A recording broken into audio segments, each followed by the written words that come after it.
He's the most outrageous teacher in America. Every class, he hands his students a jar and asks them to tap it every minute. He made a bet with these students who never pay attention. If they can stay quiet within the given time, he'll chug a whole box of milk in one go. The students, wanting to see their teacher drink until he's sick, suddenly become more united than ever. If anyone can't help but cause trouble, the others quickly shut them down. As time ticks by, the milk on the table gets less and less, but the knowledge on the blackboard keeps piling up. The students don't even realize that they've actually listened to the entire class, with some even raising their hands to answer questions. It's this teacher's arrival that turns a class full of underachievers into the best rocket class in the school. But the teacher gets fired for disagreeing with the principal about raising tuition fees. Even though the parents don't want him to leave, power never sides with the crowd. Forced to head to New York to find a new job, he faces another harsh reality: big city schools look down on teachers from the countryside. To get back to the teaching job he loves, he has to work part-time while searching for a position. One day, on his job hunting route, Clark sees a student and a teacher wrestling. He rushes over to break it up. The chaos only stops when the principal shows up, and the teacher, unable to put up with the bad student, quits in anger. You can have the little bastards.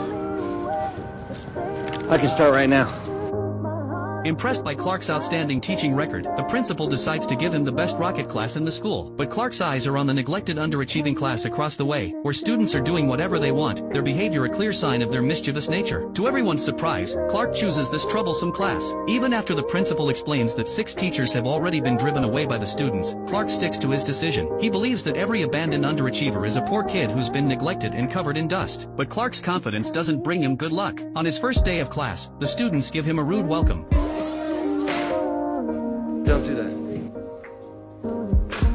Sharmika is the biggest troublemaker in the class. With her instigation, the class returns to its usual noisy state. After school, the classroom is a mess, like a scene from a car crash, with debris everywhere. It seems to mock his powerlessness. Even the janitor shakes his head at him, as if to ridicule his overconfidence. After Clark cleans everything up, he finds his car covered in paint by the students. But with years of teaching experience, he knows that behind every problem student, there must be some unknown secrets. So Clark starts home visits, and sure enough, he finds that every family has its own problems. He discovers that some students, as young as 12, have to take care of 3 younger siblings at home. Some parents favor boys over girls.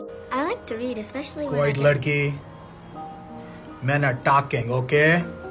And some students grow up in an environment of domestic violence from their fathers. Clark realizes deeply that the reason these kids don't want to study is closely related to their families of origin. After all, parents are the first teachers of their children. To gradually correct the students' problems, Clark prepares a surprise for them. The classroom walls are repainted in new colors. He's using his actions to tell the students that this is the right way to use paint. But the students don't appreciate it, and even the principal thinks he's making a fool of himself, scolding him in front of the students. My school, my rules, my way. This makes Clark, who already lacks authority, lose face. Sharmika doesn't give him any face either. She was having a good time with her classmates, but as soon as Clark arrives, she ruins the mood and leaves with her best friend. The students' resistance makes Clark feel a mix of emotions. At lunchtime, his students rush to the cafeteria like wild horses, completely different from the orderly rocket class next door. This deeply rooted bad habit is obviously hard to get rid of. A female teacher nearby gives him a look that says he should just give up, but life never sells return tickets. Once you start, there's no turning back. He immediately establishes various rules in the class. First, we are a family. Second, we need to respect each other. Third, we must line up properly for class. But the students, who are used to being free-spirited, won't listen to his boring rules. As soon as the bell rings, they rush to the door without any restraint, only to find that Clark has locked the classroom door tightly. With no other choice, the students reluctantly line up. However, when Clark is not paying attention for a moment, Sharmika takes the opportunity to slip to the front of the line. As soon as Clark notices her cutting in line, he immediately stops the entire queue. He teaches everyone that without rules, there is chaos. Since we are a family, if one person makes a mistake, my students have to bear the consequences together. Unable to withstand the urging looks of her classmates, Sharmika compromises with the teacher for the first time, reluctantly stepping back to the rear. Clark, however, sees this as a big step forward, feeling that everything is moving in a positive direction. Until the following Monday, he comes to school full of anticipation only to find that he had been overly optimistic. Everything he had carefully arranged had been maliciously destroyed. The sight of chaos everywhere, with the blackboard covered in offensive remarks cursing him, made Clark feel the bitter taste of failure. The students' despicable behavior, with no one admitting their mistakes, and the homework he had repeatedly emphasized last week completely ignored, left him heartbroken. Sharmika even triumphantly turned around to chat with her best friend, a provocative act that shattered Clark's rational thinking. Look at me when I talk to you. go to hell.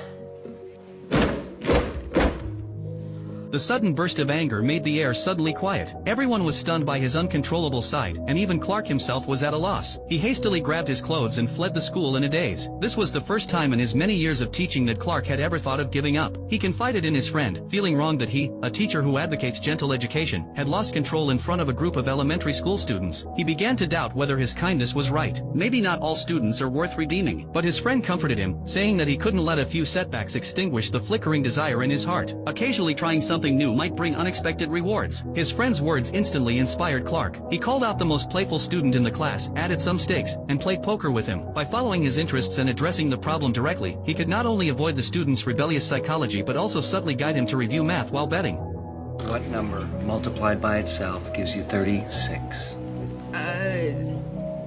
6? That's good.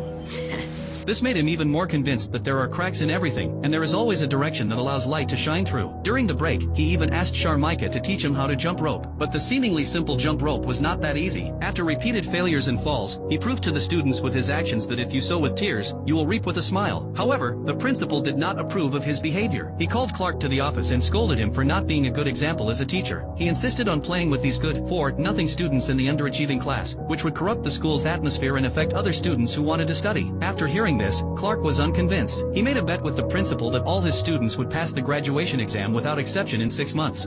I don't see how this is possible. After returning to the class, Clark told everyone about this seemingly impossible feat. He said to the students, being looked down upon is like being struck by darkness, but being struck by darkness just proves that you are the light itself. If you want to win a future for yourself, come up and light a candle. Time becomes more peaceful because of the youthful commitment, and the world becomes more magnificent because of the young people who step forward. At this moment, they all truly believed that Teacher Clark would bring them a miracle. The tedious content of history class was too boring, so he spent the whole night turning the key points into rap lyrics and teaching them through music, sweeping away the dullness of the history class. The students quickly caught his rhythm, and no one was not immersed in the ocean of knowledge. Even the neighboring rocket class envied this teaching method. Moreover, he would also take his own rest time to tutor the most struggling students in the class, and his efforts were not in vain. In the monthly grade level exams, 90% of the students got A+. The persistence of the team